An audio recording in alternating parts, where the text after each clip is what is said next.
Chapter 765. Emingzu Academy? Emingzu murmured the name. She could not believe that his purpose was as he said.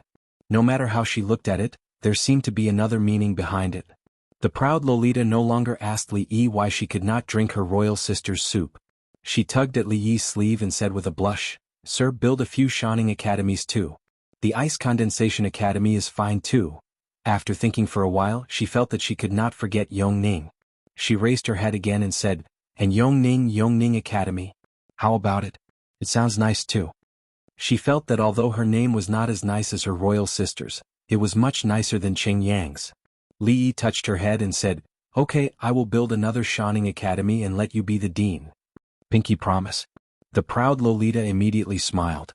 Her eyes formed a crescent shape and she stretched out her little finger. She had learned this action from Yongning. Yongning knew a lot of new things that she did not know. When she talked to her teacher, she could not understand most of the time, so she simply copied him. Li Yi helplessly hooked his little finger with hers. Their thumbs touched and the proud Lolita said happily, "Pinky promised to hang, it won't change for 100 years. Although she did not know why Pinky promise meant hanging, this action meant that they could not go back on their word. Regardless of whether he hung or not, this was what her teacher had promised her. When she grew older, she would be able to have her own academy. She would be the dean and she would be a little more powerful than Li Han. This would prevent him from showing off in front of her all day long. Emingzu knew that his words had always been powerful. Since he had promised Shining, there would definitely be a Shining Academy in the future. Perhaps by that time, Shining would have already forgotten about this matter. Seeing that they had completed this childish alliance, Emingzu looked at Li Yi and asked calmly, "The Ministry of Rights has made it clear that they will no longer be involved in this matter. We don't even have anyone we can use now. How are we going to get so much money?" She knew that she had encountered great obstacles in raising the money. Whether it was the imperial court or the common people, they were all discussing this matter. Almost no one thought that she could succeed. Everyone was waiting to see her make a fool of herself. Of course, it would be a lie to say that she didn't care about this. It was only because she trusted Li Yi that she asked this crucial question now.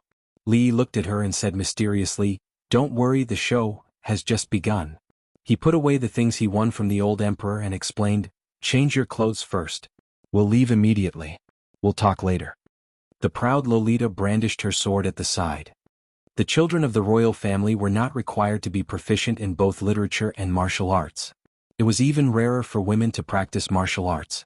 Among all the princesses, the only one that Li Yi knew was the eldest princess.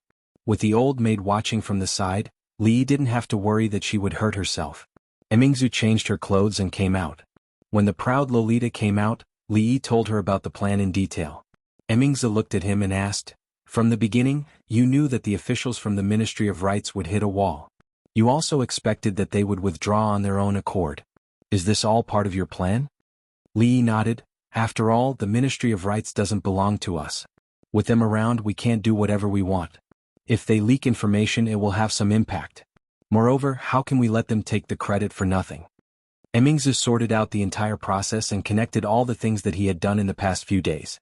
She couldn't help but think of the mysterious light she saw in his eyes that day. She looked at him and said seriously, "You're so bad." Li Xian stood behind the two of them and looked at Li Yi with wide eyes. He asked in disbelief, "What did you do to Emingzu?" Li Xian looked at the two of them suspiciously for a long time before suppressing the unrealistic thought in his mind. He said, "I've heard about what happened at the academy. I should be able to take out 100,000 taels of silver to use on the academy in the capital. It should be more than enough. As for the rest, we can slowly think of a way." If it was only the capital city, it wouldn't be a problem. But the problem was that the scale of the project this time was so large that it covered the entire Jing kingdom. Just the initial investment alone would be a terrifying figure. No one knew how much money would be needed in the future. Li Yi waved his hand and said, "Forget it. Your father-in-law has already donated 200,000 taels of silver. You'd better keep the money." Li Xian's crown prince's mansion wasn't poor. Just the business cooperation between the three families could bring him unimaginable profits. But he was also a spendthrift. The national treasury could only provide a portion of the research funds for the entire Academy of Science. He had to pay for the rest himself.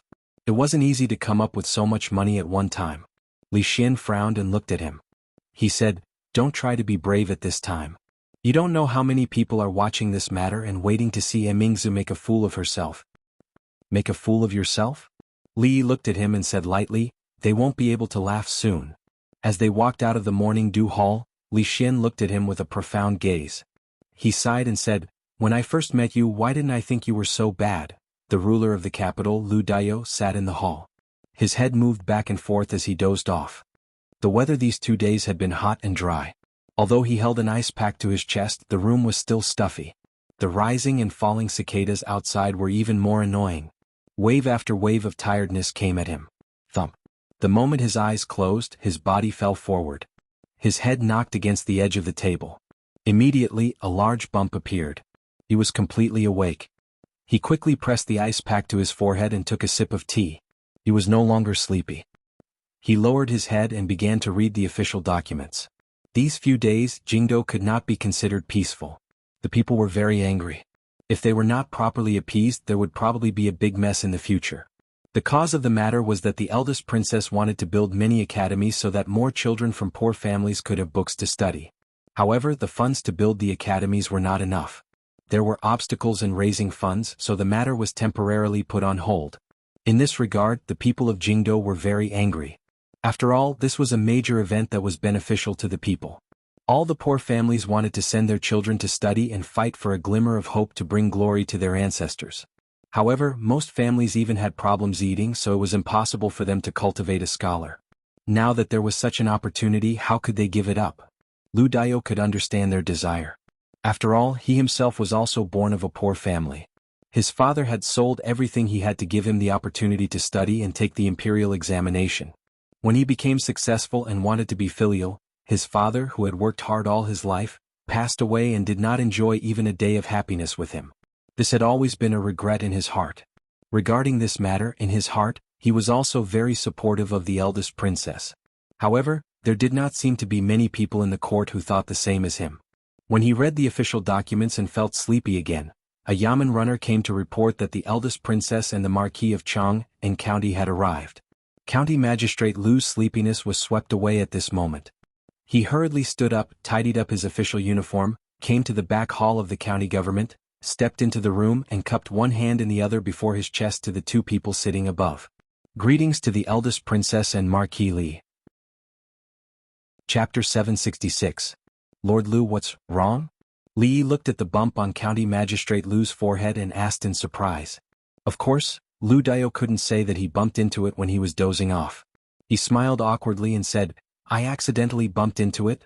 If he bumped into it accidentally, there would be no reason to be embarrassed. When Li Yi was in Qingyan Prefecture, he heard that Lord Lu and his concubine had a lot of fun in the bedroom. He might have hurt himself by playing some new tricks last night. He looked at him strangely and said, although you're having fun, Lord Lu, you have to be careful. Mingzi looked at them and asked, what are you talking about? County Magistrate Lu was also puzzled, but he didn't continue on this topic. He raised his head and asked, what can I do for your highness and Marquis? Li was not used to his words. He waved his hand and said, we're old friends. You don't have to be so polite, County Magistrate Lu. How could he, Lu Daiyou, be friends with the emperor's close officials and the princess? County Magistrate Lu was nervous, but he couldn't help but feel happy. Although the eldest princess was a woman, she wielded more authority than any of the princes. She was also an influential figure in the royal court. As for County Marquis Li, he was able to influence the political situation. To a certain extent, it could be said that he was able to rise from an insignificant county magistrate of Anxi to a magistrate of the capital. Li didn't say much to him. He took a sip of tea and asked directly, how many rich merchants do you know in the capital? Rich merchants? Although he didn't know why Li asked this question, County Magistrate Lu answered honestly, although I haven't been in the capital for long, I know many famous country gentlemen and rich merchants near the capital. With many years of experience as a county magistrate, Lu Daiyou knew clearly that if he wanted to make achievements in his jurisdiction, he had to build a good relationship with the local tyrants first. The capital was different from Anxi County. There were too many local tyrants here and all of them were pythons. He couldn't get close to those high-ranking officials and nobles, but he had gotten to know quite a few of the smaller tycoons and magnates over the past year. That's easy. Li nodded, looked at County Magistrate Lu and said, there's something I need to ask Lord Lu to do. I'll be very busy these days. County Magistrate Lu smiled and said, it's my honor to work for Marquis and Her Highness. He had been with Li Yi for a long time, so he wouldn't refuse these things. After a while, County Magistrate Liu paced back and forth in the county government office alone, his face full of excitement. If the Marquis and the Princess had any good things, they would always think of him first. If this matter was completed, how great a merit would it be? If this went on, he, Li, Princess Yi, Magistrate Dio, Li, and Emingzu, Li, Li Yi, and asked, Li, Magistrate Yi with his hands. And said Magistrate Li, Yi. Li, Magistrate Dio. Li Yi put his hands behind his head and said lazily, how can I know if I don't try? Li Yi had no way of explaining this to her. He was also using the experiences of his predecessors to do things. History was always shockingly similar. Many things would not change with the passage of time. Some principles were applicable to the entire universe. Li Emingzi looked at him. What are we going to do now? Go home for dinner? Li Yi stretched himself. Xianxia is also here. Do you want to join us? What happened in the court had always been the focus of the insightful people in the capital. And the establishment of the academy was not limited to these insightful people. Because it was closely related to the common people, more people participated in it. They were always paying attention to the progress of this matter. Among them, there were many powerful people who could get the news from the Ministry of Rights. For example, which officials donated money, how much they donated, who was stingy, and why the officials of the Ministry of Rights were refused at the door, and so on. It was very detailed. Of course, there would occasionally be some messy things mixed in with this information. For example, an official from the Ministry of Revenue only donated 100 taels of silver to the academy. His son spent a lot of money on the top girl of a brothel that night. Another deputy director of the Ministry of Works who donated 50 taels of silver married a concubine the day before yesterday. He held a banquet at home. It was said that the food and wine ordered from Drunken Moon restaurant cost 100 taels of silver per table. Even if he only ordered 20 tables, it would still cost more than 1,000 taels of silver. Not to mention the fact that his concubine was a famous courtesan in the capital. The amount of money used to redeem her was clearly marked. The strings of numbers were written there, causing many people to suck in a breath of cold air when they saw it. Another example was a stingy official who refused the people of the Ministry of Rights outside the door. He spent thousands of taels of silver to buy a precious painting and took turns to invite friends to admire it. Thus, people discovered some things. There was money for prostitution, money for taking concubines, money for buying paintings, money for treating people to meals, but no money for donating money to the academy. In this day and age, there was no such thing as moral blackmail. Some people only felt that these officials were a bit rich and heartless. However, they did not violate the law, so others did not have the right to criticize them. However, this kind of knowledgeable people was, after all, a minority. In this world, most people were ordinary people who had not been educated and only had a shallow sense of right and wrong. Rich people only cared about their own pleasures and did not care about the lives of the common people. Officials who did not make decisions for the people deserved to be scolded. Of course, they did not dare to scold them openly. No one knew how much spittle they secretly spat at those rich and powerful families. In a private room of a tea house in the capital, an elegant middle-aged man looked at the man opposite him and said with a smile, Sir Wu, that concubine of yours is famous in the capital for her skills in bed. Can your body withstand it? Sir Wei does not need to worry about this matter. The man who was drinking tea glanced at him and said, Your son is willing to spend 1,000 taels of gold for a prostitute. This kind of demeanor is probably comparable to that of Sir Wei in the past. The elegant middle-aged man waved his hand and said, I have already taught that unfilial son a lesson. 1,000 taels of silver is a pity. Add another 2,000 taels and you can buy that mountain-dwelling painting of Yangong. Don't you think so, Sir Qi? A man next to him glanced at him and said lightly, You don't have to be cynical. I am willing to spend 3,000 taels of silver to buy a painting than to donate 30 taels of silver to them. There is no law in the Jing kingdom that states that I must donate, the elegant middle-aged man sighed and said, But the people outside don't think so? Because of these things, the reputation of the people present was somewhat affected. As officials, they cherished their reputation very much. They gathered today because of the events that happened in the past 2 days. Just a bunch of stupid people. Sir Wu snorted and said, When this matter is over, no one will talk about it anymore. I want to see how long she can hold on without money. Even on such an occasion, he still did not dare to call her name directly. She is still a woman after all. She is going against all the aristocratic families. Even His Majesty. Haha, let's just wait and see. It should be soon. If she can't raise the money, this matter can only be put aside. Let's see how she will explain to His Majesty and the officials. Laughter could be heard from the crowd, and the slightly tense atmosphere finally relaxed. Tell your master. A street away from the tea house, County Magistrate Lu looked at the inquiring servant and said with a smile, "Tell him that the capital magistrate Lu Daio has come to visit." Chapter 767. Mr. Zhao's mansion was located in the northern district of the capital. Although Mr. Zhao's family was rich, some things could not be done with money alone. No matter how rich he was, he could not live in the area where only the real dignitaries could live. This was determined by his identity. Although businessmen were not untouchables, they were still looked down upon by the upper class. They were not allowed to become officials. Just this one rule was enough to completely restrict them in certain aspects. Therefore, Mr. Zhao, who was playing chess with a friend, immediately dropped the game and hurried out to greet the county magistrate when he heard that the county magistrate came to visit. Seeing a person walking over from afar, Squire Zhao hurriedly went up to greet him and said with fear and trepidation, "Lord Lu, your presence brings light to my humble abode. I, Zhao, hope that Lord Lu will forgive me for not going out to greet you." It was not the first time that he met Lord Lu. When Lord Lu had just been promoted to the capital magistrate, he had contacted many gentry and rich businessmen. This was probably what every county magistrate would do after taking office. At that time, Mr. Zhao only clinked his cup with him and did not even have the chance to talk to him. Today, County Magistrate Lu came to visit him in person.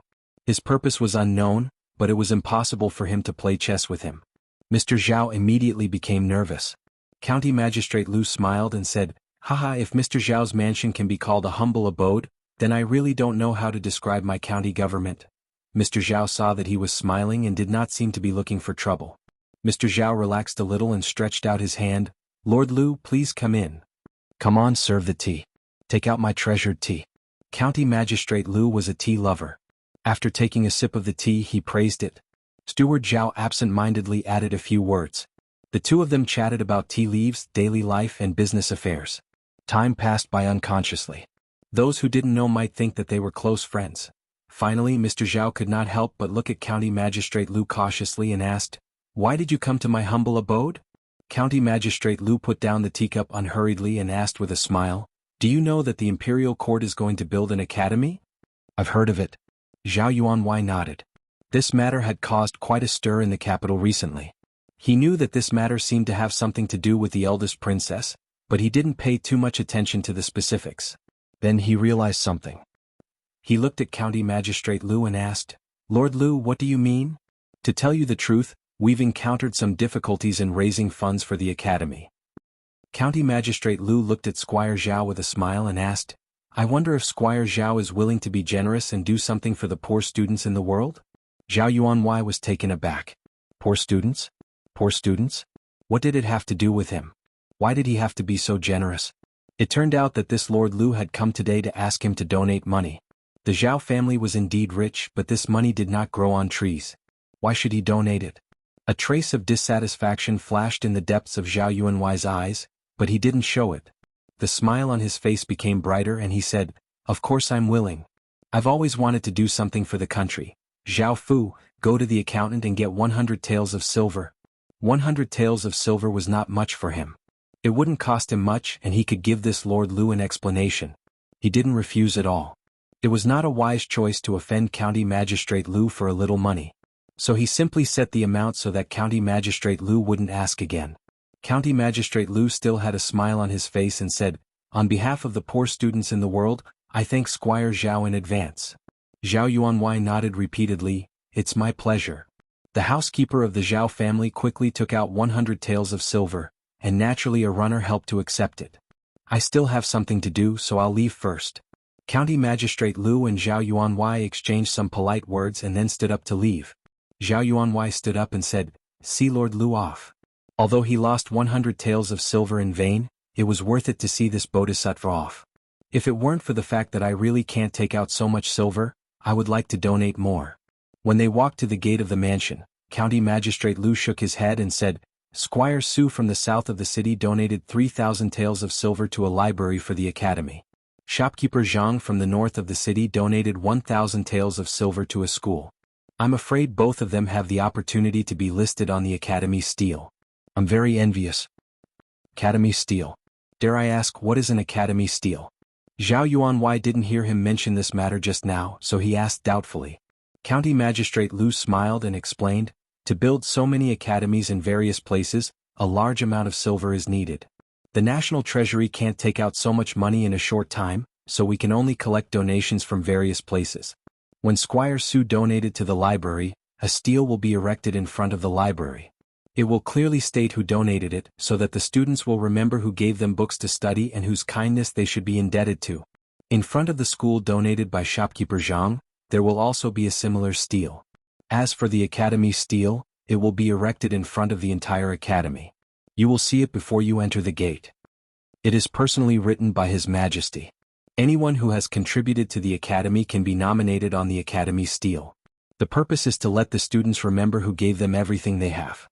Unfortunately, the academy stele will only be erected once.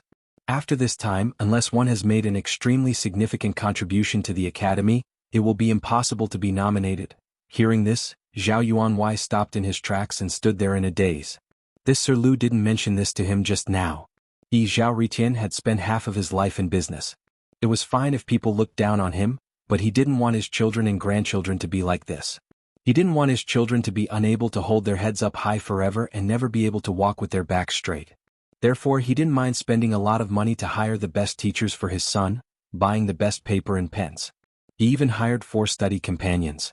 Wasn't it all for the sake of his son's future success, to pass the imperial examinations, and for the Zhao family to get rid of the shadow of being a family of merchants? Why did he do all this? Wasn't it for fame? Donating to the school, donating to the library, and carving his name on the stele in front of the academy. That stele was personally written by His Majesty? From today onwards, who would dare to look down on him, Xiaoritian? Who would dare to be dissatisfied? If you have the ability, why don't you carve your name on the stele and let His Majesty personally write it? That was an academy after all. Who knew how many people who graduated from there would achieve success and fame in the future, soaring into the sky with a single leap? At that time, perhaps those officials in the imperial court would occasionally remember the familiar name they saw on the academy's monument when they were young and studying. Xiaoritian. Even if there was only one person who remembered it, it was enough for him and the Zhao family. Not to mention how much those high-ranking officials would remember the kindness of the past. Other than the tombstone, to be able to carve his name on the stele was something that he could brag about for the rest of his life. Just now, County Magistrate Lu said that this opportunity was only available once. If he missed this opportunity, there wouldn't be another one like this. Damn Squire Su. He was indebted to him in the past, but he didn't bring him along for such a good thing. A hint of anger appeared on Zhao Yuanwai's face, but it quickly disappeared. The smile on his face was unprecedentedly bright.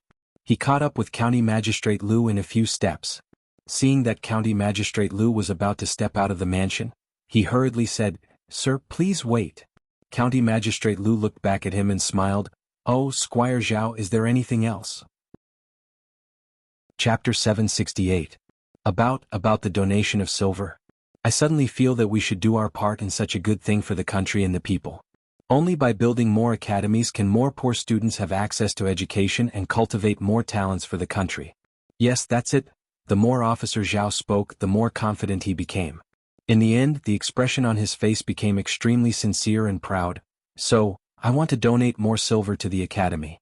Lord Lu, let's talk about it in detail?"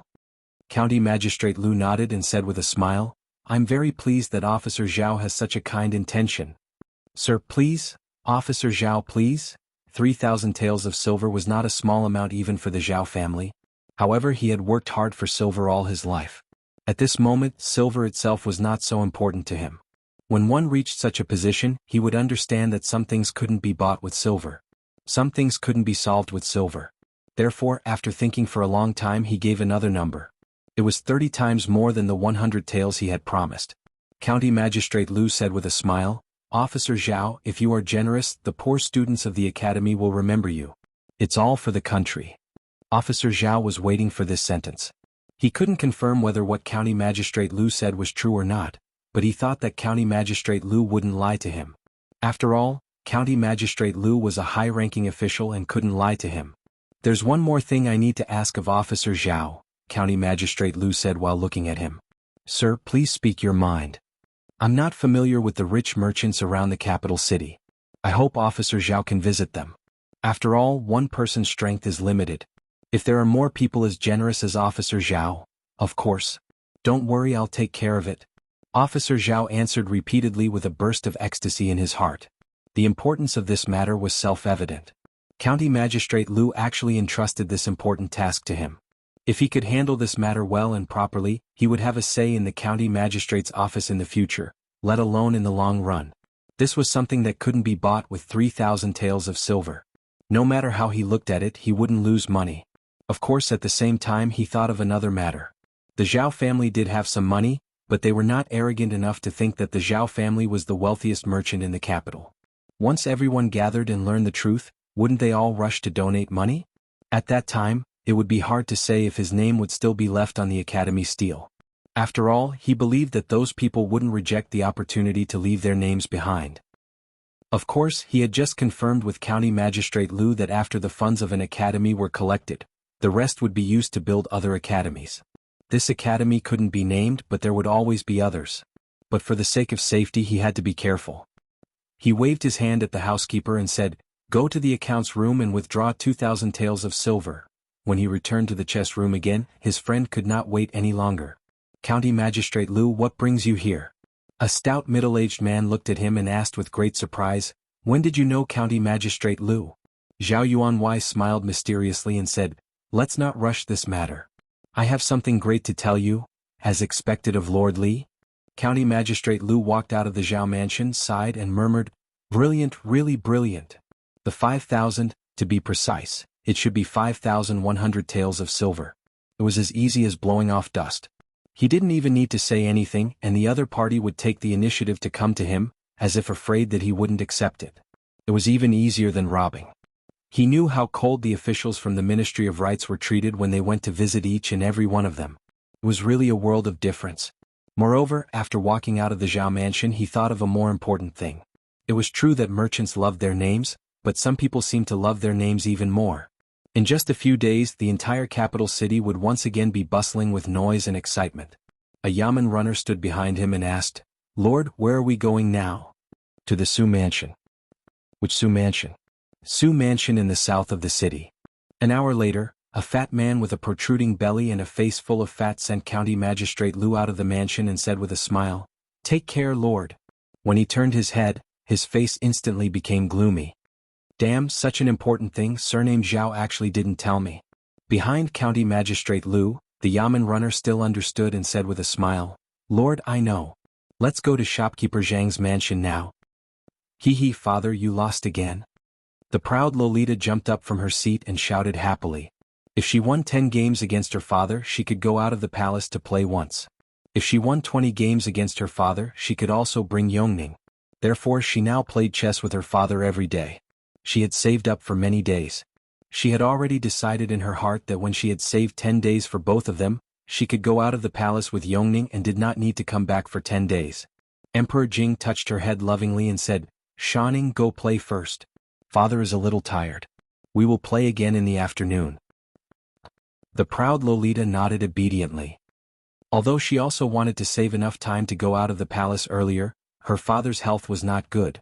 She had grown up and had to be sensible. She could not let her father be tired. Looking at her jumping away, a trace of guilt appeared on Emperor Jing's face. As a father, he still felt a little sorry for using such a method to keep his daughter by his side to play chess with him. The most difficult thing was handed over to Mingzhu and Li Yi. There were no important state affairs these days. It was not easy to have a few days of leisure, but his heart was still worried about some things. He put away the chess pieces and asked, "What has Mingzhu been doing these days?" "Her Highness has been in the palace." Chengda's voice came over, "Apart from practicing every day there is no... Oh, by the way, Her Highness is still learning to cook." "Cooking?" There was some doubt in Emperor Jing's voice. Mingzhu liked to play with knives and swords since she was a child, but it was definitely not a kitchen knife. When did she become interested in these things? "Yes, cooking." Chengda nodded and said, "She often asks the catering bureau to send things over to make soup and so on." Emperor Jing was puzzled for a moment and no longer thought about these things. He asked, "What about Li Yi?" "At home, he goes out occasionally, but it is to accompany his wife for a walk." Emperor Jing frowned and murmured, "What are they doing?" He did not set a deadline for this matter, But the voices in the court about this matter were not small. The pressure that fell on them was certainly not light. How could they be so leisurely? After thinking about it, he asked, "Has there been anything strange about the two of them recently?" Changde said, "A few days ago, Her Highness went out of the palace with him to see the capital's governor, Lu Dayo. After that, the two of them did not have any contact with anyone." Emperor Jing was not unfamiliar with the name Lu Dayo. This person had some abilities. His most prominent characteristic was that he could stand in the perspective of ordinary people. He had a keen insight that many ministers in the court did not have. He could often find some problems that ordinary people could not notice. He was a rare talent. Emperor Jing put away all the chess pieces and said, "Find out what Lu Dayo has been doing these days." Chapter 769. The Secret Intelligence Department was the most feared institution among the officials. The 6 ministries and the Prime Minister had no right to order them around. They were directly responsible to the emperor. Everyone knew about the Secret Intelligence Department, but it was still mysterious in the eyes of the officials. No one knew if any of the maids, servants, or even the concubines he had just married last night were spies from the Secret Intelligence Office. Of course, no one knew the specifics. In any case, that was what was being said outside. Everyone talked about the Secret Intelligence Bureau as if it was a miracle, but whether it was the common people or the officials, no one was able to see its true colors. But one thing was certain. It was easy for the Secret Intelligence Department to investigate anything. They could clearly find out whether the bump on Magistrate Lu Dayo's head was hit on the corner of the table when he was dozing off, or when he was having sex with his concubine last night. Not long after Changde left, he came out again with a secret letter. The Secret Intelligence Department sent countless secret letters to the palace every day. They were classified and sorted out, so it was not difficult to find Magistrate Lu Dayo's. Jing Emperor opened the secret letter and read it carefully. If someone in the capital wanted to investigate the whereabouts of the capital magistrate, Lu Dayo, it was not a difficult task. However, if they wanted to investigate in depth what he had done, who he had met, and what he had said, it would be very difficult. Of course, no one would do these things if they had no grievances with him. It would not be a good result if they were found to follow and investigate an official of the imperial court with evil intentions. But this was not a problem for Jing Emperor. Just by reading the beginning, Jing Emperor had already guessed what Lu Dayo had been doing these days. He was doing the same thing as the officials of the Ministry of Rights did before. The difference was that the officials of the Ministry of Rights raised money for officials and nobles who were related to the Chui family. But Lu Dayo raised money for those businessmen. Of course, it did not mean that businessmen were more generous than officials and nobles to be able to raise so much money in a short period of time. It was because they could leave their names on the academy stele and could leave their names in front of a building of the academy if they donated money. The people from the Ministry of Rights didn't say that when they visited those officials and nobles. The merchants had the same name. They wanted to be famous, so they spent a lot of money to build an academy. Which of the officials and nobles did not have the same name? They were more famous than the merchants. Why didn't they donate? Or did they only donate a little? Because they didn't know. That was because they did not know that by donating silver, they could leave their names in the academy and have their names engraved on the tombstone for generations to come. As smart as Jing Di was, he almost instantly figured out the crux of the matter. Some people had been tricked. From the very beginning, Li Yi, or rather Emingzu, had been scheming against them. The other officials and nobles could start to donate after the whole thing was revealed.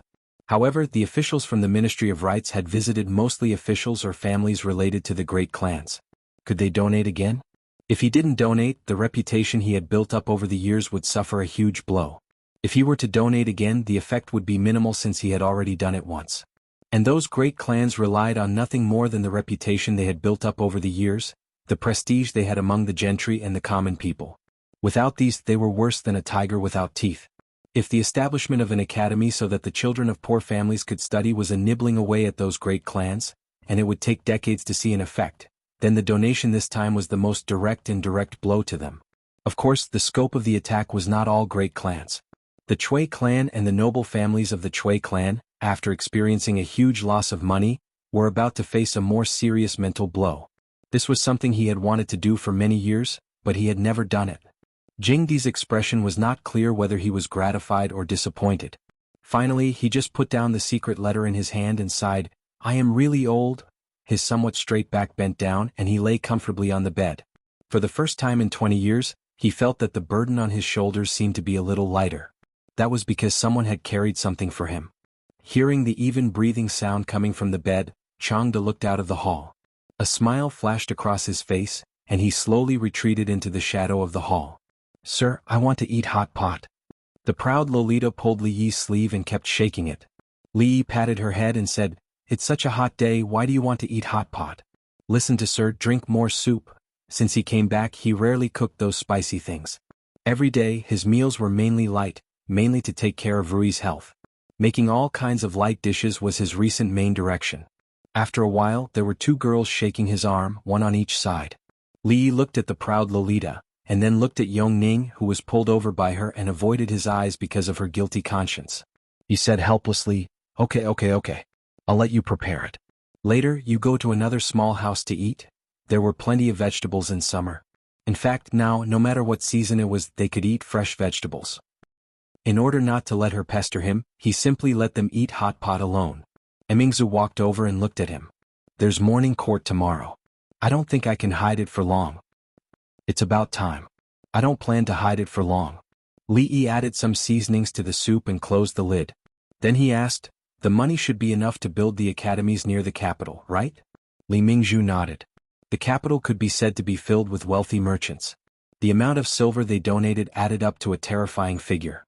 According to the plan, it would be more than enough to build a dozen large academies. It would even be enough to keep these academies operating for a long time. Even when General Shui, the family of generals and other acquaintances came to her. Although they didn't know the inside story, they were willing to donate some money. But she rejected them with the same reason. It was not time to unveil the veil on this matter yet. Of course, although there was already a lot of money, it was still a long way from covering the entire Jing kingdom. But the money would only be used in the capital. Every place would adopt the form of local donations. Presumably, those people would be more willing to let their names spread locally. As long as the precedent was set in the capital, it would be much easier for the other states and prefectures. If they followed this method, it would not be unimaginable for Emingzu academies to spread throughout the Jing kingdom one day. After tomorrow we should receive more money. The amount will be very large. How to spend it is a problem. This is just the beginning. In the future, the scope will be wider and there will be more money. Li Yi adjusted the fire to a gentle one and said, Also, to do these things it's impossible to rely on just you or me. If you want to find someone trustworthy, you can find someone from the Women's Union or other places. Ability is important, but you have to ensure absolute loyalty. These shouldn't be a problem for you. Emingzu pondered over his words and nodded slightly. There's one more important thing. Seeing him speak again, Emingzu turned to look at him with a serious gaze. Li Yi opened the lid of the clay pot and scooped some soup. He passed the bowl to her and said, Help me taste this soup. Is it ready? Chapter 770. The high-ranking officials in the capital had been living comfortably these past few days. They had not attended court for a few months and no longer had to wake up in the dark. Sometimes they did not even have time to eat breakfast before rushing to the palace gates to gather. They had to stand in the hall for 4 hours and their backs were sore. They also had to drag their tired bodies to various departments to handle various chores. Now they could sleep until dawn, drink their morning tea and slowly make their way to the yamen. If they were the leaders of various departments, as long as they were not seen by the imperial censors, they could relax even more. Of course, if they received news that morning court was to be held, even the laziest of people would have to restrain themselves and obediently stand at the palace gates for an hour to enjoy the morning breeze. Although it was still summer, the sun had not risen yet. Wearing thin clothes, it was still a little cold. Old General Shui stomped his feet and wrapped his clothes tightly around himself. He sighed, These old bones are getting worse and worse. I wonder how many more days I can attend court. Old General Ma walked over and said, We old bones do not have much time left. Luckily those children are not bad. Old Shui, you can rest in peace even after you die. Before the morning court began, when the officials were waiting at the palace gates, they had to line up according to their official rank and department. They were not allowed to walk around casually, nor were they allowed to congregate casually. There would be a special imperial censor to record the officials' behavior and record it as part of their evaluation. A few imperial censors glanced at the elders of the family of generals who were gathered together, then quickly shifted their gazes away.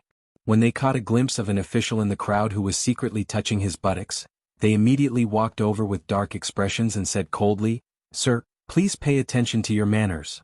The official had wanted to quietly adjust his pants but did not expect to be seen by the imperial censor. He could only look at his nose and his heart. After the imperial censor left, he glanced at the few people who were squatting and chatting under a tree not far away. An indescribable bitterness rose in his heart.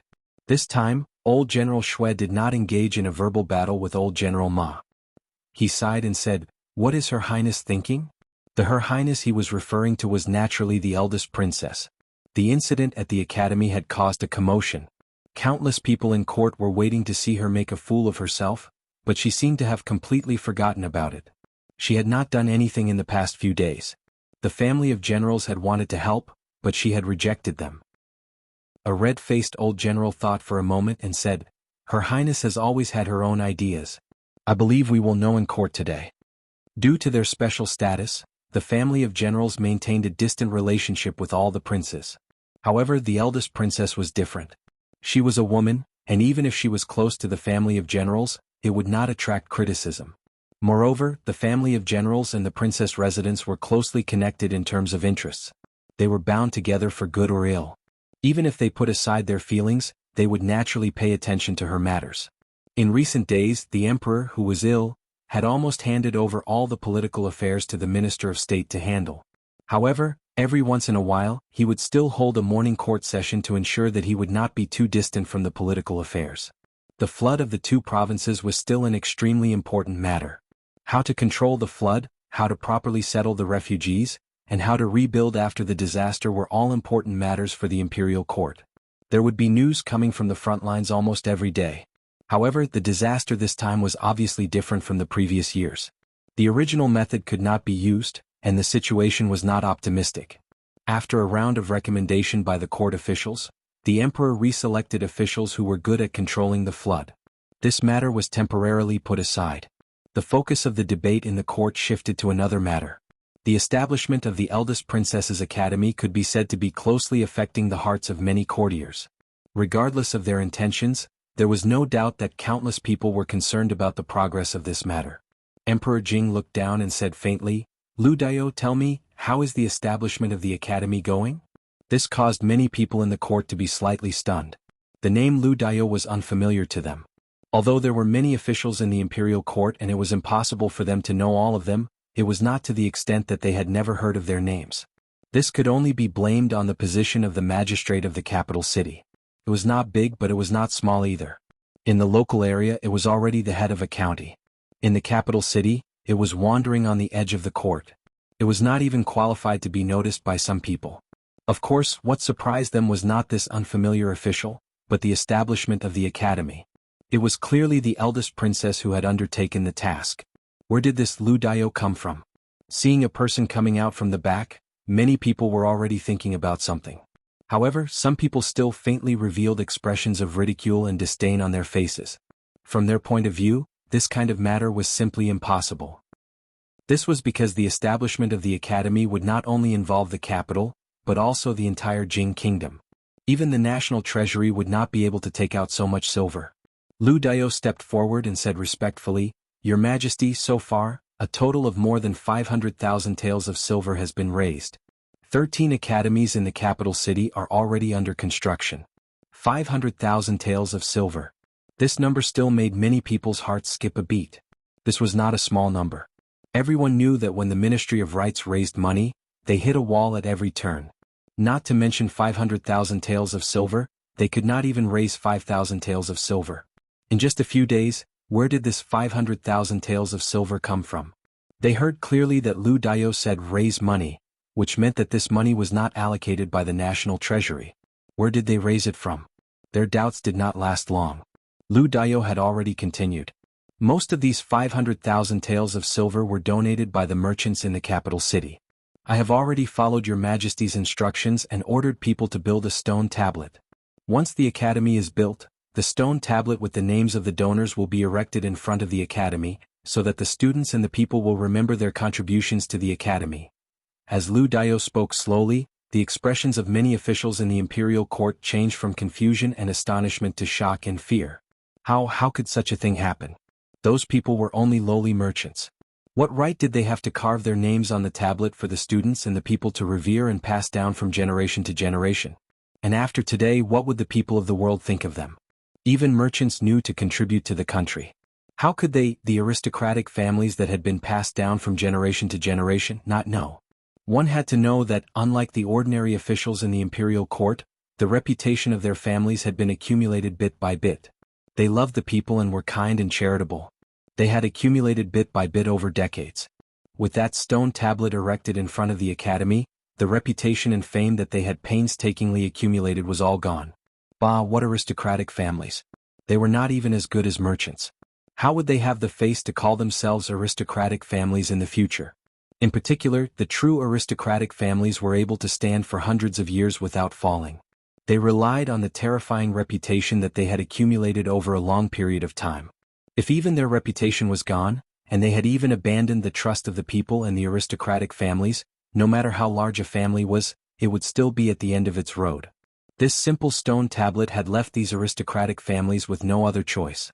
Donate, they had to donate.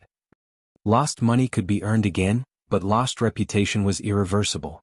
Of course, some people's choices were very simple while others were more difficult. For example, the officials of the Ministry of Rights had visited. If they didn't donate, they would definitely be reviled by the people. If the merchants donated, the other aristocratic families would also donate, which would expose them. In the future, would they still have a foothold in the capital city in the Jing Kingdom? Donate, how much should they donate? They had previously donated dozens or hundreds of taels of silver, and even had a very unpleasant relationship with the officials of the Ministry of Rights. If they went up to donate again with a straight face, how would they have any face left? Even if they donated, they wouldn't have much face left. It was obviously a remedial measure which would make people despise them even more. So here came the problem. Should they donate or not? At this moment, they had never hated the officials of the Ministry of Rights so much. Chapter 771. At this moment, many people from the Ministry of Rights were in the court. Feeling the resentful gazes around them, they groaned inwardly and felt extremely wronged.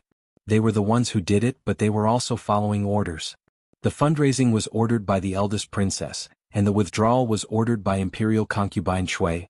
If they could persist until the end, it would be fine. Even if they would offend so many people, offending a few people was nothing compared to the huge credit they would get for helping the establishment of the academy. However, the problem was that they gave up halfway. He had offended so many officials and clans for no good reason, and all the credit had been snatched away by that Lu Dao. He had really suffered a great loss on this errand. If they had known that the eldest princess and His Majesty had such a plan, they would not have pulled themselves out of this matter. Perhaps this method was only thought of by the princess after they left? It was also possible that the princess already had this plan and wanted them to withdraw voluntarily. How could it be? They had no grudges against the princess. Her Highness did not have to deal with them like this. At this moment, there was nothing but depression in their hearts. The morning court session ended very early. As soon as Lu Dao walked out of the hall, he was surrounded by numerous people. Lord Lu, please wait, please wait. Your Excellency Lu, I am also willing to contribute to the Academy's fundraising. Lord Lu, I wonder if you have time today. How about we talk about the Academy's fundraising in detail? Lu Dao finally enjoyed the feeling of being surrounded by stars. Even after being promoted to the capital commander, he did not expect that there would be so many high-ranking officials of the imperial court surrounding him with smiles. He could not help but feel a little smug. However, he knew that this was not the time to be complacent. He calmed down and said in a low voice, "Don't worry, everyone. This is not the place to talk. If you want to donate, please send someone to the government office to register as soon as possible." Old General Shui stood at the door of the hall and looked at Lu Dao, who was surrounded by people. He stroked his beard and said, "Your Highness's method is brilliant, really brilliant. Why didn't I think that there would be such a marvelous technique?" Old General Ma sighed and said, "It was originally a matter of asking for help, but it has been completely reversed. Countless people are fighting to donate money. This method is not only suitable for the capital, it is applicable everywhere. Even the local academies can be built using this method. The world is full of people who cherish their names. Wonderful, wonderful." The eldest princess had a special identity. Naturally, it was impossible for her to be surrounded by people like Lu Dao. However, there were many people who looked at her with more emotions than before. Even though she had done many things that men couldn't do before, they couldn't help but look down on her because of her gender. However, after this incident, no matter who it was, they had to seriously retract their underestimation of her. Some people even rejoiced in their hearts. Fortunately, she was a woman. Fortunately, she was only a princess. If she were a prince, it would be enough to make all the brothers who had a chance of inheriting the throne, including the king of Shu, lose all hope. No matter how many things she had done, how great her reputation was, and how much power she held in her hands, at the end of the day she was just a woman. Li Yi learned of this news in the afternoon when Wang Yong came to visit him at home. Wang Yong's visit this time was not to discuss business, nor was it to specifically tell him about these things. He was just implicitly asking if he could leave a good spot for the Wang family on the academy steal. Of course he could. The academy was the child of him and the eldest princess. As a father, he could still make the decision on this matter. It was not only because the Wang family was Li Xian's father-in-law, but also because the Li family and the Wang family had a friendly working relationship. Without knowing it, the Wang family was willing to donate 100,000 taels of silver to support him and the eldest princess's unborn child. This was a favor that could not be easily repaid. Li Yi looked at him and asked, "The Wang family donated 200,000 taels of silver to the academy. It is enough to leave a name in all the academies in the capital. However, Brother Wang, do you think it is enough?" Wang Yong was stunned and asked, "Brother Li, what do you mean?" For example, part of the 200,000 taels of silver could be used as a reward for outstanding students. On the one hand, it could help the poor students improve their lives, and on the other hand, it could stimulate them to study hard. It is killing two birds with one stone. Li Yi thought for a while and asked, "How about this sum of silver be called the Wang Family Scholarship or the Wang Yong Scholarship?" The old emperor did not attack the aristocratic families indiscriminately. In fact, he was gradually weakening the disobedient aristocratic families. As for the Wang family, who were sensible and had a close relationship with the royal family, the old emperor adopted a policy of cozying them up and appeasing them. Therefore, Li Yi did not mind giving the Wang family another benefit. The Wang Family Scholarship? Wang Yong's eyes suddenly lit up. It was good to have one's name engraved on the stone tablet. It was not certain that one's name would go down in history, but it would exist for a longer period of time. This scholarship, which he had never heard of before, was obviously another great thing for the Wang family.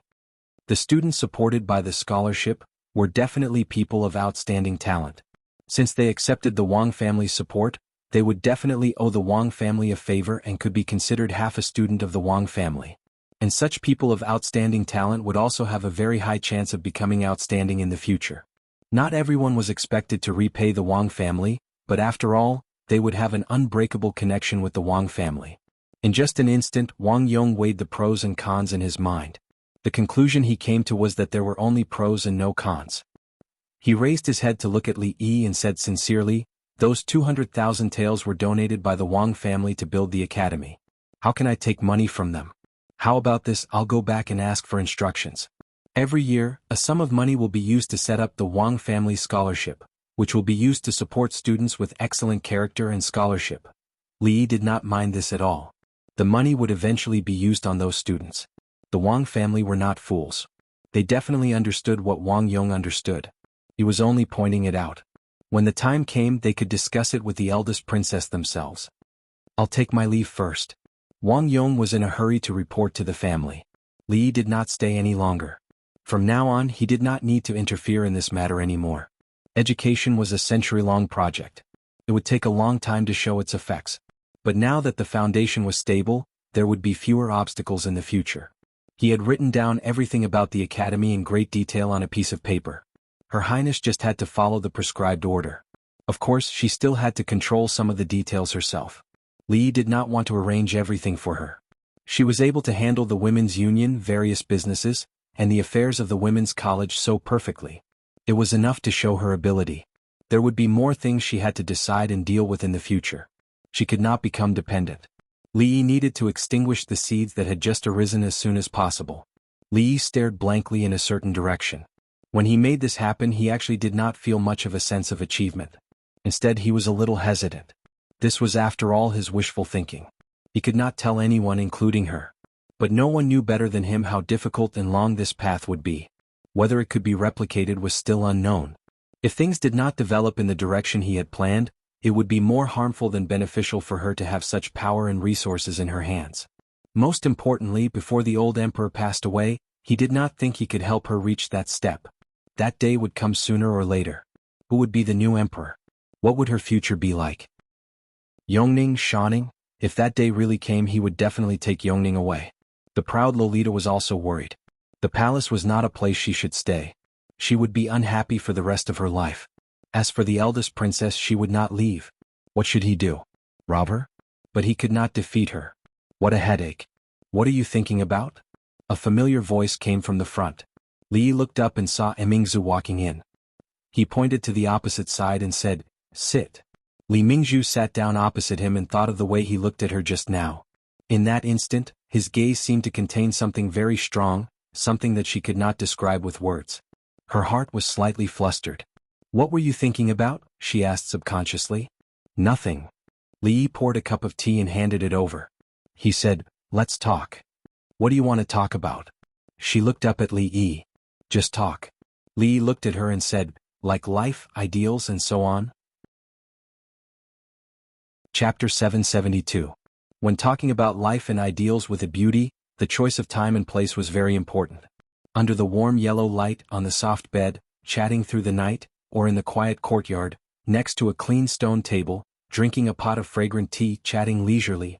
These were two completely different moods. Of course, the former was not about the moods. Hearing his words, the princess shook her head after a moment of hesitation, thinking that he was just joking. She changed the topic and said, "The aristocratic families that refused to donate money before have changed their attitude and donated more than those merchants." Li Yi waved his hand and interrupted her. "I said we won't talk about this. Today we only talk about life and ideals." Mingzi looked at him and her expression was no longer serious. She picked up the teacup and took a sip, quietly waiting for him to continue. Li Yi looked at her and asked, "Seriously, what's your plan for the future?" Mingzi thought for a while and said, "I'll settle the academy first. I've been busy for a long time." The future that Li Yi mentioned was naturally more long-term than hers. He asked again, "What about 5 years later? 10 years later? 5 years later? 10 years later?" Mingzu was stunned. Under Li Yi's gaze, she shook her head and said, "It's too far away. I've never thought about it." She had no ambition. It was fine if she had big breasts but had no ambition. She had such a small breasts but had no ambition either. After the old emperor ascended, what would happen to the eldest princess who had lost her protection? It would be a happy ending for her to be betrothed to the son of a meritorious minister. With the power in her hands, it seemed unlikely that such a good ending would happen. She would most likely be suspected and coveted by others. Even if the king of Shu was not the emperor, he would be some other king. Speaking of which, if she continued to be a princess who was only responsible for her beautiful appearance, it was very likely that she would spend the rest of her life peacefully like most princesses in the history books. However, it was impossible for her to go back now that she had come this far. She thought about it carefully. How did she end up on this path? Her life was originally smooth. Cough, cough. Li Yi took a sip of tea and choked on his own tea. After coughing twice, he waved his hand and said, forget it. If you haven't thought about it, then don't think about it. The most important thing in life is to be happy." It didn't matter how she came to this path. Since she couldn't turn back, she might as well walk this path to the end. It would be great if she could wait for the light of dawn, but if she couldn't, she would just rob it. As for the rest of the mess, who wanted to mess with it, as soon as his thoughts were clear, he felt as though his entire being had relaxed. When Mingzi looked at Li Yi, she realized that he was also looking at her. His gaze was very strange. There was hope, worry, and love in his eyes. Behind those indescribable gazes, there was a kind of emotion that she could clearly feel. The will to fight. Although she didn't know why he would have such thoughts at this moment, she felt that it was funny. She looked at Li Yi with a faint smile and asked, "You want to fight with me?" Li Yi was actually thinking that he might not be a match for the eldest princess at that time. Should he ask for a helper or something? He was startled when he heard that and then laughed. "Are you kidding me? Why would I want to fight with you? The soup is still boiling in the kitchen.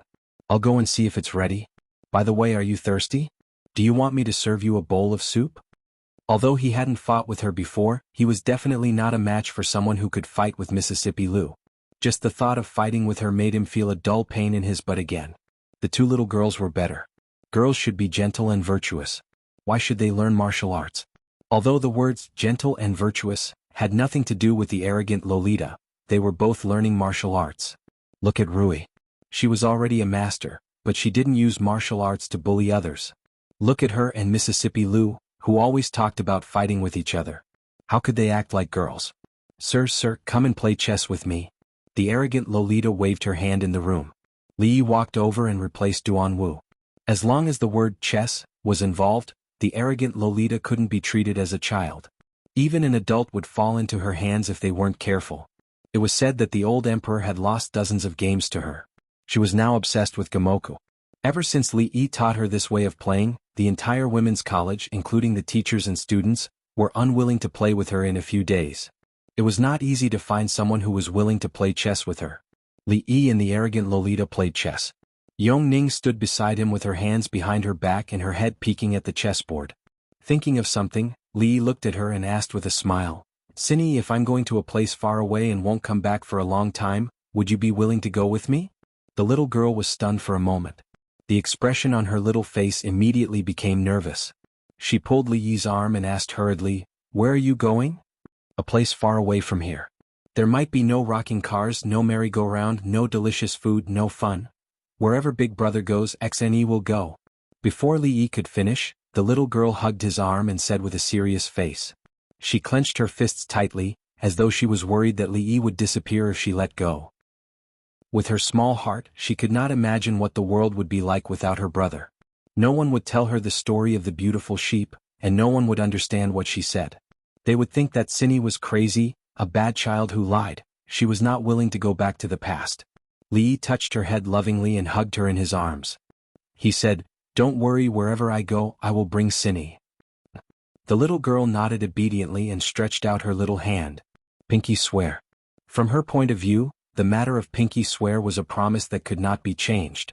The arrogant Lolita looked at the opposite side vigilantly.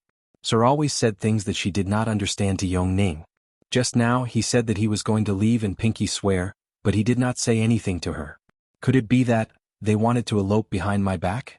She looked at Li Yi and did not even call him sir anymore. She asked suspiciously, "Where are you going?" Li Yi looked at her and asked, "We are going to a very far place. Does Xuanhuan want to go?" Although Mr. Wang said that there was nothing delicious or fun in the place they were going to, she didn't believe it at all. As long as Mr. Wang was there was nothing delicious or fun. Even if there was nothing, Mr. Wang could make it appear just like before. However, if it was really far, her father would not agree. She hesitated and asked, "How far?" "Very, very far. It will take more than a month to walk out of the capital." Ah. The arrogant Lolita looked defeated. The farthest place she had been to was Sir's house. She could not imagine how far it would take more than a month to walk out of the capital. Her father would definitely not agree. She sighed and looked at Li Yi with some hidden bitterness in her eyes. "But father will not agree to me going to such a far place." Of course, Li Yi could not tell her that this was all after her father left. At that time she would no longer be the carefree little princess she was now. She would have to face the ugliness of the adult world. Li Yi nodded and said, "Forget it. The place we are going to is very dangerous. We will have to fight mountain bandits and catch bandits with the heroes of Jianghu. You are a girl, it is better for you to stay in the palace." "Fight mountain bandits and catch bandits?" The arrogant Lolita suddenly widened her eyes and asked, "Like my royal sister, a heroine who catches bandits?" She had admired 3 people since she was young. One was her father, one was her teacher, and the last one was her very, very powerful royal sister. When she heard that her royal sister left the palace to become a heroine and catch bandits, she was extremely envious and pestered her to tell her stories of chivalry. She had long thought that when she grew up to her royal sister, she would also leave the palace to become a heroine and travel the Jianghu, punishing evil and eliminating traitors. Li Yi nodded. They were both going to catch bandits, but what they were going to do in the future was much more exciting than catching bandits. Father will definitely not agree. The arrogant Lolita's eyes darted around as she muttered. At a certain moment, she suddenly grabbed Li Yi's arm and said with a face full of expectation, "How about we elope without father knowing?" Li Yi looked at her in shock. At a certain moment he suddenly felt very sinful. He felt like a bad uncle who kidnapped a little girl. Chapter 773. The proud Lolita was already 13 years old. In the future, 13-year-old girls already knew a lot of things. In this world, if a girl was born in a poor family, she would be able to support herself and even get married at the age of 13. However, the proud Lolita grew up in the palace. Among all the princes and princesses, she was the kind of person who was surrounded by the stars. She had never suffered much, so her mental age was obviously younger. Li Yi looked at her and explained helplessly, "Well, eloping requires 2 people who like each other first. Sir, don't you like Xuanning?" The proud Lolita looked at him pitifully. Her big watery eyes blinked and she looked like she was about to cry. Li covered his eyes and couldn't bear to look anymore. He nodded and said, "All right, I'll bring you along." Seeing that the proud Lolita was about to pounce on him, Li hurriedly reached out his hand. "Stop, play chess properly." The proud Lolita rolled her eyes at Li and sat back. If he didn't let her kiss him, then so be it. After a while they would elope together. Sir once wrote a poem, what was it again? If two people love each other for a long time, why would they stay together day and night? Since they were going to elope, one less kiss was no big deal. When he was in a good mood, his thoughts were naturally smooth. Even the speed at which he placed the chess pieces was much faster. Therefore, Li soon realized that he was probably about to lose. Losing to his own disciple was a very embarrassing thing. Li decided to concentrate and see if he could salvage the situation.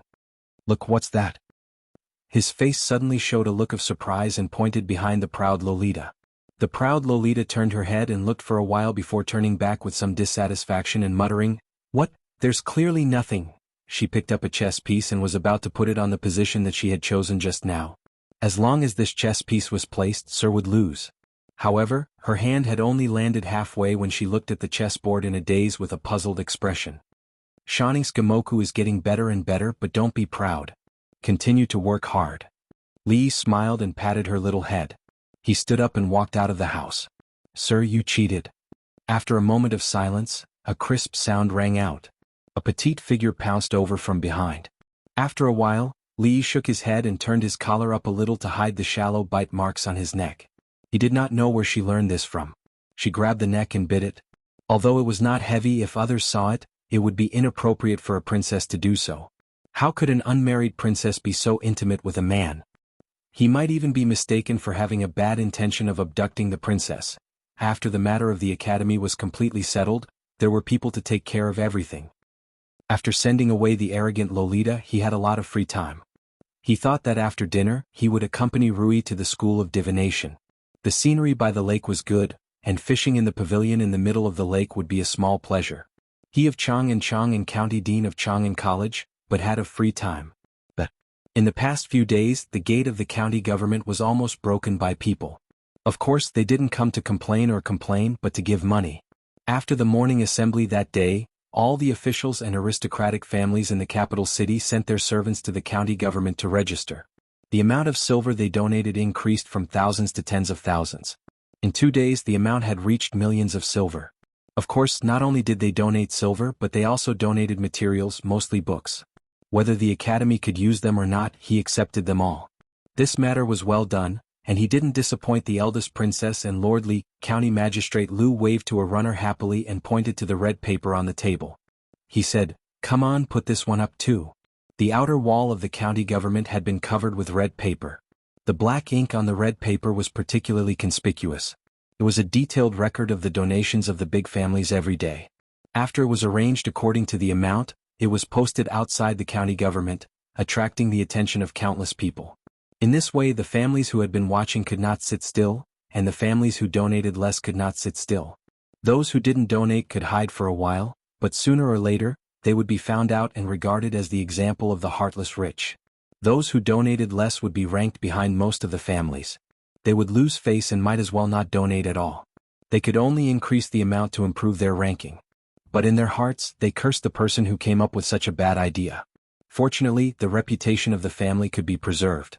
The loss of some silver was just a loss, but the foundation of the family couldn't be lost. But some people weren't so lucky. Although the Chui clan and several clans that were on good terms with the Chui clan had also donated silver, at the beginning when the officials of the Ministry of Rights visited them, they had offended them a lot, and even donated the humiliating price of 50 taels of silver. Later they were exposed to be extravagant and wasteful in other aspects, which greatly damaged their reputation. Even if they had taken remedial measures afterward and donated a lot of silver, it was difficult for them to recover the lost part of their reputation. The eldest princess once again showed her ability in front of the public. Although she didn't do it casually, it made the whole capital city and the whole Jing kingdom in the future excited. The word, a woman, probably wouldn't appear in people's minds for a long time. It was said that when Her Highness was a constable in Qing Prefecture, she was nominally under the capital magistrate, Lu Daiyou. At that time he was just a small county magistrate. thinking of this person's rise all the way to becoming the capital magistrate, and today's great achievements. Some officials in the court also faintly expressed goodwill to Lu Dao when they donated silver. It was difficult for them to make friends with Her Highness, but Lu Dao was a breakthrough. Anyone could see that the eldest princess was different from other princesses. Maybe in the future they would have to rely on her more. It's hooked. It's hooked. Seeing the buoy move, the Tsundra Lolita shouted at the side. Li Yi shook his hand and caught a palm-sized fish from the lake. Li Yi felt that it was completely luck. Under such interference, the fish hadn't been scared away. The guy in charge of feeding the fish in the academy must have been often lazy. They were now on the pavilion in the middle of the lake in the Mathematics Academy. This lake, the center of the lake, and even the buildings by the lake were all personally built by the students of the Mathematics Academy. The fish in the lake had just been thrown in, so fishing was forbidden. Anyone who violated this rule would be punished by frog jumping 10 times around the field. Li Yi believed that the students of the Mathematics Academy would rather jump into the lake than frog jumping. Unfortunately, in the entire academy he was the only one who could punish himself. Li Yi handed the fishing rod to the arrogant lowly who was already itching to try. He held Ru Yi's hand and walked outside. "Hello, headmaster." Although this headmaster had only been to the Mathematics Academy a few times, on the first day of admission, all the students had seen how powerful he was. Along the way, everyone they met bowed respectfully. "Hello, teacher." "Hello, mistress."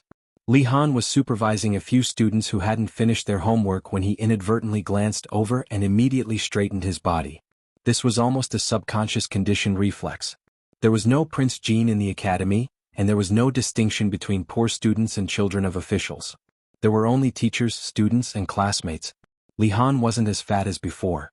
He had lost a lot of weight in the past few months, and his face had even become a little angular.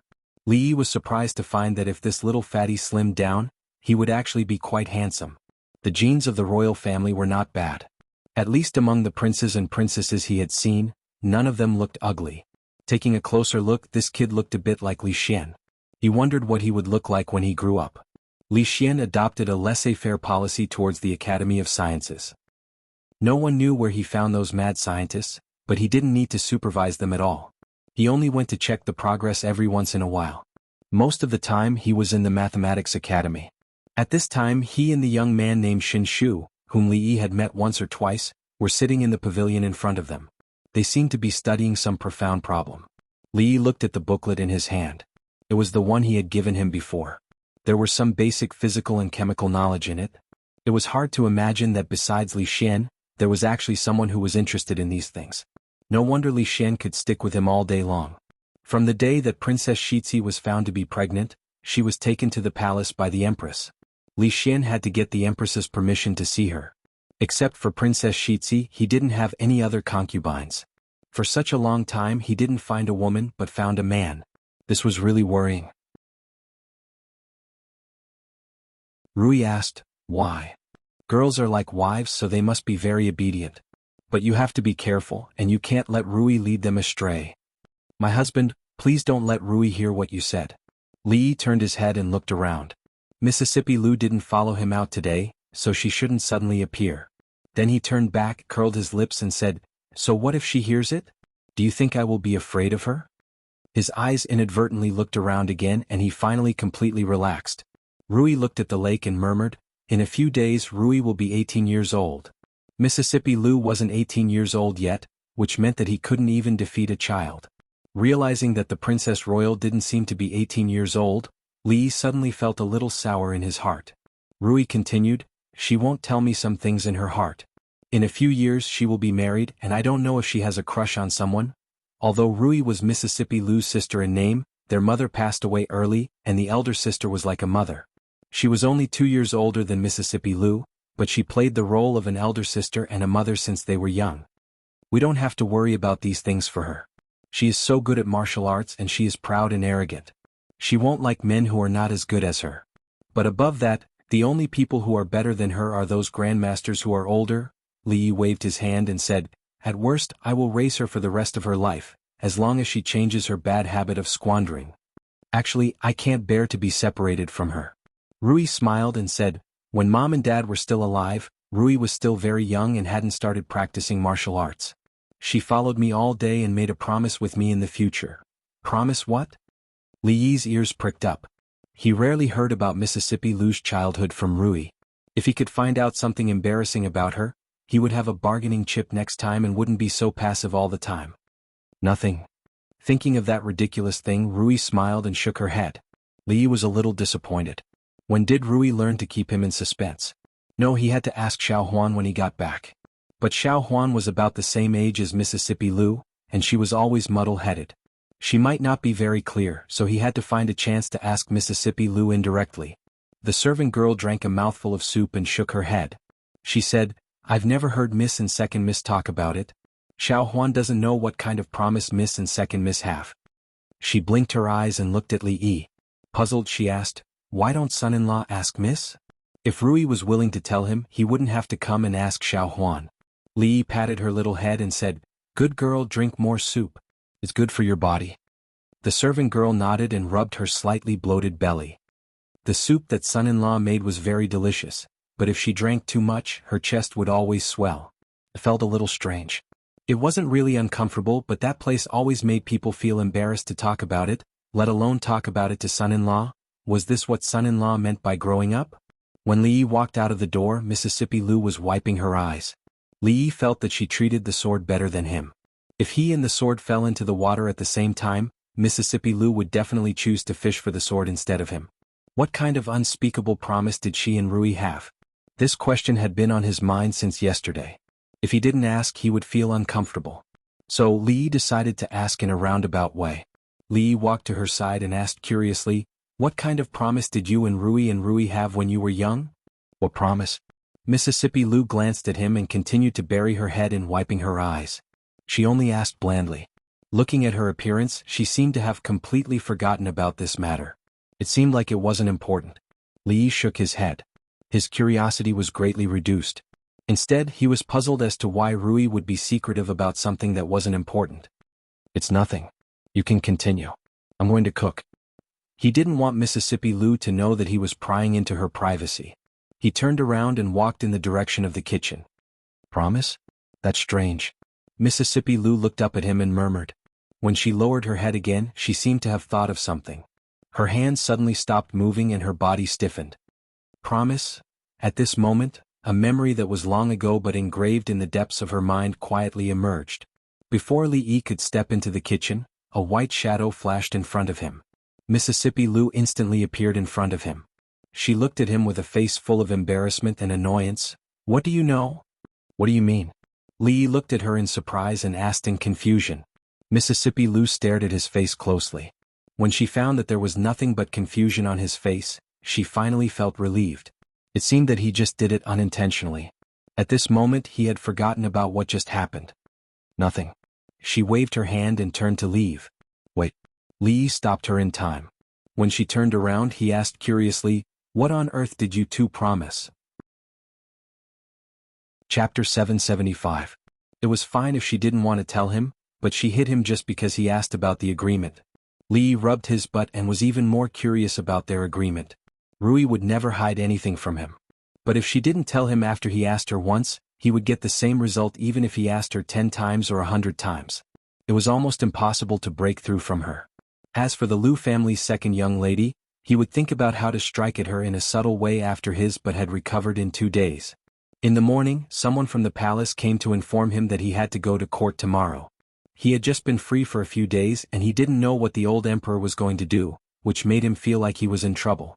Li Yi sat down and poured a cup of tea, wondering if he should take a sick leave. His butt hurt a little, so he had to rest for at least half a month. But the old emperor didn't let him go to court usually. If he specially sent someone to inform him, it meant that something really happened.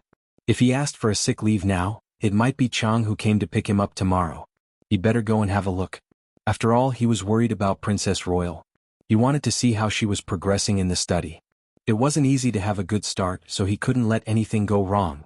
"Husband, why did you provoke Rui?" Li Yi lay on the bed. Rui shook her head and slowly pressed a certain part of his butt. "I just want to ask what the agreement was." She didn't answer. "Why did you hit her?" "No man can stand her temper. I'm afraid we'll have to raise her for the rest of her life." Li Yi groaned comfortably. In fact, Mississippi Lu didn't hit him hard today, so his butt didn't hurt anymore. It was more comfortable to be massaged by Rui. "Husband, did you ask Rui?" Rui was stunned, and then she smiled and said, "Husband, you don't know anything, but you asked her rashly. Of course she will be angry." Li didn't ask again this time. Rui naturally had her reasons for not saying it. He didn't want her to feel the slightest bit embarrassed. When Rui was young, she always liked to stay by my side. At that time, Mother asked her what she would do when Big Sister got married. Recalling what happened when they were young, Rui smiled. At that time, Rui hugged me and said that when she grew up, she wanted to marry the same person as Big Sister so that they could be together forever. At that time she was still young, so how could she understand these things? Children's words carry no harm. After she grew up, no one was allowed to mention it. Li was a little dazed as he listened. He couldn't help but imagine a silly and adorable little girl hugging her sister and swearing that she would marry the same person and be with him forever.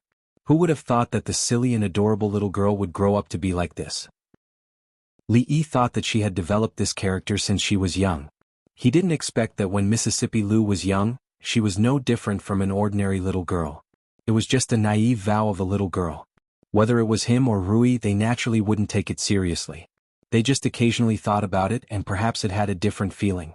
Li lay on the bed thinking about what it should be like at that time. He didn't know when he fell asleep. When he opened his eyes, the sky was already bright. Rui walked in from outside and put the hot water aside. She said, "The people from the palace are already waiting outside. Husband, get up and wash up quickly." Li had always felt that it was a very inhumane rule to stand at the palace gate 1 to 4 hours before the cold wind blew. After the cold wind blew enough, he still had to stand in the main hall and wait for the emperor to come out. It would take a long time. He just needed to reach the main hall before the old emperor. As for what the censor would say, would he care about these people who gossiped?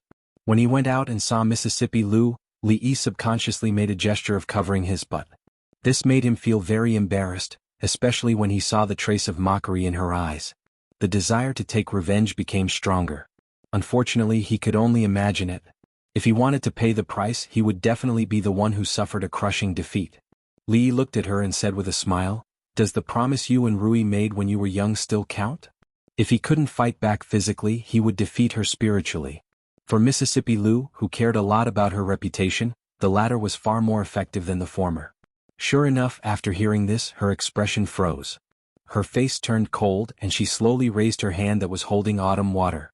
Li had a smile on his face. He was not worried at all. The people from the palace were standing not far away. In front of outsiders, Mississippi Lu would never do anything to him. Sure enough, she raised her hand halfway and then slowly put it down. Li smiled. This was his first victory in the recent confrontation with Mississippi Lu. A complete victory. Just as Li was thinking about this, the frost on Mississippi Lu's face suddenly melted like snow. She actually smiled. It was a smile that Li had never seen before. To be precise, it was a smile that he had never seen on her face. Li couldn't help but shiver. This was a very strange feeling. Second young lady Lu, whose face was as cold as frost, gave him the feeling of a warm sun in March, like a spring breeze. But when she revealed a smile that was exactly the same as Rui, it was like a basin of ice water was poured over his head, making him feel cold from head to toe.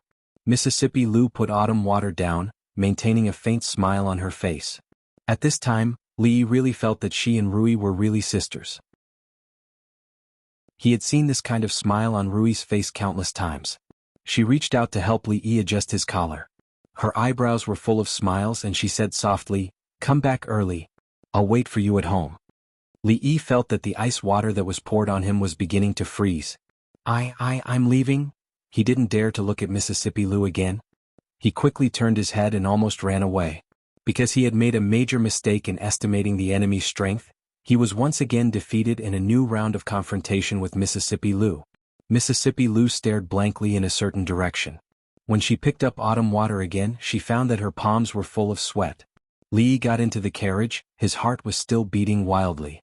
Strange, too strange.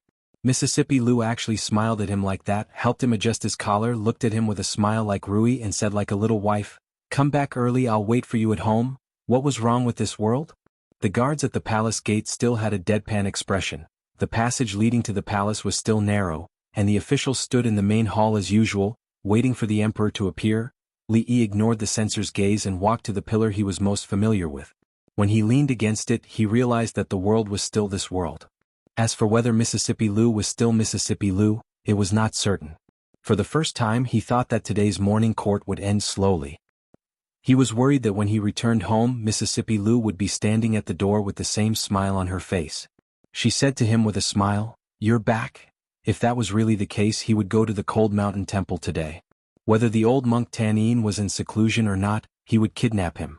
And the old Taoist Yuan from last time, he didn't know where his Taoist temple was. He shouldn't be in a hurry to become an immortal. The most important thing now was to help Mississippi Lu exorcise the evil spirits. Chapter 776. Hey kid, did the sun rise from the west today? Or is my eyes playing tricks on me? Why are you here? Although the voice from the front was not loud, there were not many people in the imperial court who dared to speak like this in the main hall and completely disregard the censor. Li Yi sighed and said helplessly, "I can't help it. His Majesty summoned me." Old General Xue looked at him and asked in surprise, "Why did His Majesty summon you?" Li Yi was curious himself. If the old emperor wanted to summon him for something, he would usually summon him in private. Every time he summoned him to court, nothing good would come out of it. Old General Xue did not ask further. He walked to his side and said in a low voice, "You have to leave a good spot for the Xue family on the Academy's stele." Li Yi looked at him in surprise and said, "Shouldn't you talk to Her Highness about this?" Old General Xue glanced at him and said, "Don't think I don't know. Although Her Highness is the one behind the Academy, it must be your idea behind the scenes." The Chui family did not offend the princess. Her Highness would not do such a sinister thing. "I don't know what old Xue is talking about." Li Yi leaned against a pillar and said, "I really can't control the Academy. Old Xue, you should talk to Her Highness. Based on the relationship between the princess and the family of generals, not to mention a good spot for the Xue family on the Academy's stele, you can even erect a stele outside the Academy for old Xue." "Why erect a stele for me? I'm not dead yet." Old General Xue glanced at him but was not angry. He said, "It's not convenient for me to show up for Her Highness. If others see it, they will inevitably think that Her Highness is abusing her position for personal gain. You're different. The Li family has donated a lot of money. It's impossible for others to gossip. You can just help me blow pillow talk." In truth, Li already had a plan in mind. Although the family of generals wasn't exactly impoverished, their lives had only gotten better recently. It was impossible for them to donate a lot of silver and compete with the aristocratic families. In reality, he had always wanted to separate one of the academies and build it into the military academy of this era, specializing in cultivating military talents. At that time, after old General Xue, old General Ma, and the other veterans retired, they would also be able to play their remaining role and teach some students. This would be of great benefit to the continuation of the family of generals. This was also what they were willing to do. When Li Yi visited them last time, he heard the generals sigh. If they didn't even have to attend court in the future, they would probably be very bored. These old generals were very good to him. In the past, they had shielded him from many storms in the imperial court. Naturally, he would have some selfishness in the matters of the academy and would do something for the family of generals. Of course, apart from this, there was another reason that could not be stated clearly. However, he had to discuss this matter with them in advance. Otherwise, they would think that he was abusing the elderly and squeezing out the remaining value of the old generals. He couldn't take the blame for that. Really? Old General Xue didn't seem to care at all about squeezing out the remaining value of him. Instead, he was in high spirits. Li Yi nodded and said, "Of course, but this has to be agreed upon by the old generals. After all, no one in the Jing Kingdom knows better than you all when it comes to arranging troops, breaking through enemy lines and charging. When the time comes, it will still be you who will manage the entire academy. Of course, the nominal dean will be Her Royal Highness. When all the academies in the country were built, the eldest princess would be the dean of all the academies. Not just in name, she would be equivalent to the Minister of Education of the Jing Kingdom. This position would not be given to anyone else by the royal family. Don't worry. Those old fellows would love to have something to do when the time comes." Of course, old General Xue understood what he meant. The imperial court wouldn't completely hand over such an academy to them. It was better to have the eldest princess as the dean than someone else. Those old fellows wouldn't object. He originally wanted to ask for more details, but the hall suddenly became quiet. Seeing a figure walking out from the back of the hall, old General Xue immediately returned to his original position. Li Yi poked his head out from behind the pillar. When he saw that Emperor Jing was already sitting on the dragon chair, he quickly shrank back. The most important topic discussed in the imperial court today was still the flood control. The imperial court had sent several groups of officials to deal with the flood in the south, but they couldn't effectively deal with it. The focus of this morning's discussion was this matter.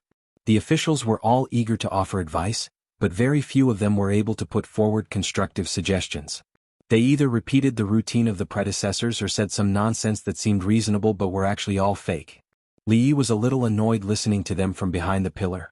Emperor Jing looked at the noisy imperial court below. His eyes swept around a few times, but he didn't see a certain figure. He frowned and said, "Where is Li Yi?" The pillar in the hall was very thick, just enough to cover his entire body. When Li Yi heard it for the second time, he realized that someone was calling him. He walked out from behind the pillar, bowed and said, "I'm here." Emperor Jing saw him hiding behind the pillar again and glared at him vaguely. He said, "The imperial court has sent 2 groups of officials to deal with the flood in the south, but they failed. In your opinion, how should we deal with the flood this time?" As soon as Emperor Jing said this, many people in the imperial court looked slightly gloomy. Regarding the flood control, all the civil and military officials in the imperial court expressed their opinions, but no one could enter Emperor Jing's eyes. Only County Marquis Li was pointed out by Emperor Jing even though he hid behind the pillar. It showed how much Emperor Jing trusted him. This was really not a good thing for some people in the imperial court. "Your Majesty, what I want to say has already been said by the officials." Li Yi said helplessly, "I really don't know how to deal with the flood. The power of nature was so terrible that even in the later generations, it was not something that could be resisted by human beings. No matter how many books he read and how much knowledge he had, he did not think that he could be better than the professional flood control officials of the imperial water surveillance. Moreover, limited by technology, the flood control methods of the later generations could not be realized in the present. His knowledge was not of much use as a reference. Moreover, he had to analyze the actual situation and conduct field investigations. It was better not to get involved in this muddy water. In a few months Rui would give birth. He did not want to leave at this time. Before this he had left for a long time. "Okay, you can leave." Emperor Jing waved his hand and realized that he had subconsciously regarded him as the last straw of hope. Dealing with the flood was not a matter of memorizing books or reciting poems. Even the officials of the imperial water surveillance could not do it. What good method could he have? Some people in the hall sneered. It was true that County Marquis Li was good at using some strange tricks, but when it came to governing a country or things that required real ability, he would show his true colors. This time, Li Yi did not return to his original position. He had been called out by the old emperor once. It was not good to hide behind the pillar again. "You should not have said that just now." Old General Shui slowly moved to his side and said in a low voice, "Even if you really don't understand, you can repeat it according to what the person in front of you said. Don't use such tricks in the future." "I understand." Li didn't mind. If he didn't link it to the actual situation and just talked about it, the people in the imperial court wouldn't be a match for him even if they joined forces. However, this kind of thing couldn't be discussed on paper. One word from him could cause countless people to suffer. It was better not to speak. The matter of controlling the flood did not come to a conclusion in the end and could only be temporarily put aside. The imperial court once again sent more officials over. Li Yi estimated that today's morning court should be over soon. Should he go to the old monk Tanin or old Taoist Yuan first? This was a question worth thinking about. At this moment, Emperor Jing above said something and a eunuch walked out from behind him. It seemed that he was going to announce an imperial edict. Li Yi decided to go back to find out the situation first and then make a plan. He inadvertently looked up and found that Emperor Jing was looking at him. His heart thumped and he instantly had a very bad premonition. Chapter 777. The old emperor's gaze seemed to have a deeper meaning, and the ominous feeling in Li Yi's heart intensified. At that moment he was in a trance, so he didn't hear clearly what the eunuch had said at the start. He seemed to have called out his name, or perhaps he had heard wrongly. In any case, the eunuch had said a lot, and Li Yi could only hear that he was praising someone. Something about a young hero, countless contributions to the country, and 1,000 years of good fortune, and a series of more flowery words, praising that person as rare in the world and hard to find in the heavens. Li Yi finally relaxed. Although he was outstanding, he wasn't that outstanding. It seemed like the eunuch wasn't talking about him. As long as the person didn't find trouble with him, he could do whatever he wanted. To be conferred the title of Grand Minister of the Golden Purple Imperial Treasury, a great honor. Li Yi understood the last sentence. Grand Minister of the Golden Purple Imperial Treasury, and he wondered which big shot had retired. No wonder the old emperor was so generous with his praise. Grand Minister of the Golden Purple Imperial Treasury was a third-rank official. Although it was just a rank and title without any real power, it was an extremely high honor for an official in the imperial court. This kind of official arrangement was inherited from the previous dynasty. After an official retired, the imperial court wouldn't ignore them. Usually they would arrange a suitable place for them and at the same time, squeeze out their remaining value and give them a rank but no real power, such as an advisor to the nation. This was also a tradition in the Jing kingdom. Usually it was given to retired officials. They could also participate in the imperial court, and their status was usually higher. However, this was only limited to the more respected officials. Ordinary officials didn't have this qualification. Before these officials retired, they were the prime minister and other pillars of the country. Even after they retired, the emperor would still attach great importance to their opinions. Therefore, although they didn't have any real power, they had a deep influence on the imperial court. Li Yi remembered hearing the words young hero just now, but he must have heard wrongly.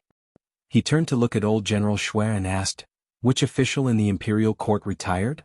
After he finished speaking, he saw that old General Xue was looking straight at him with an expression of extreme shock. Not only old General Xue, but the surrounding officials also looked at him as though they were looking at a monster, their faces full of disbelief. What's wrong? Li Yi opened his mouth and asked. That extremely bad premonition appeared again. What are you waiting for? Thank you. Old General Xue whispered and pushed Li Yi out. What are you thanking me for? Li Yi staggered and stood in the middle of the hall, his face full of confusion. Your Majesty, you can't do that. Before he could react, an old figure walked out of the crowd and said loudly, County Marquis Li is a young hero and has made countless contributions to the country, but he has just been crowned as the Minister of Honor. There has never been such a precedent in our dynasty. Your Majesty, please reconsider. This person was an official of the censorate. Li Yi stood there in a daze. He couldn't believe his ears. The person the eunuch had just read was himself. What kind of joke was this? An official was still an official and he had to work. The old emperor definitely wouldn't just give him a title for fun. He was still waiting to take care of his child, so why would he be an official? Actually, after the eunuch finished reading, the entire court was already boiling. Even the supervising censorate, who was supposed to maintain discipline, was stunned. A county marquis at the age of 21 was already the only precedent in the dynasty. Needless to say, he was a county marquis, and he had risen from a commoner without a noble title in just 2 years. As early as when he was made a marquis, there was quite a commotion in the court. There were countless officials who submitted petitions to the emperor to retract the order. Not to mention the officials who already had enmity with him. Even the officials who didn't have a deep relationship with him and didn't have any interest in him felt that it was inappropriate. However, when he was kidnapped, the emperor was furious and severely punished 2 officials who didn't want to let go of the matter. After that, no one dared to provoke the emperor again. A county marquis was a county marquis. At that time, no one knew if he could come back. As time passed, the matter completely calmed down. After he came back, there were a few people who brought up the matter again, but they were all lightly brushed aside by the emperor. Thus, the matter of him being made a marquis was completely settled. It hadn't been that long, but the emperor actually made him a marquis. What kind of favor was this? Since the founding of the country, those who were given this position were all important officials who had worked hard for the country for their whole lives and were respected by all officials. What virtue did a young boy have? This was no longer a favor, it was a special favor. Thus, some officials in the court became excited. As if they were injected with chicken blood, they listed dozens of reasons why Marquis Li couldn't be made a marquis. Their spittle flew in all directions and they were full of righteousness. Of course, the most talked about reason was that he was too young. Although he had made great contributions to the country, was familiar with the classics, and had high attainments in mathematics, he didn't know how to govern a country and wasn't qualified for this position. After all, although the Marquis was only a disbanded official, he had directly participated in the affairs of the country and had an extremely important position in the court. It couldn't be held by a young man. These were all pleasant to hear. To be more serious, they directly pointed out that the emperor shouldn't be so fond of him. Since ancient times, those who were favored by the emperor were all sycophants. Li Yi retreated behind the pillar again to avoid being stained by their spittle.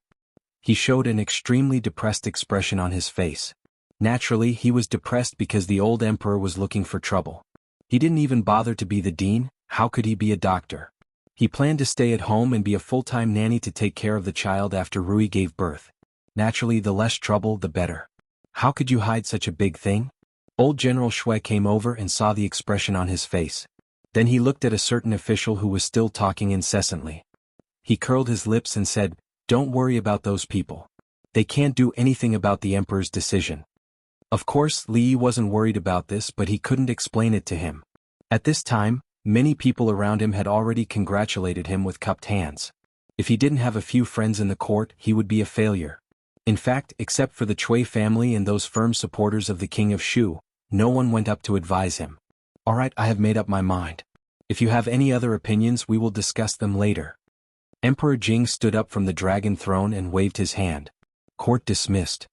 Li Yi didn't even have the chance to refuse.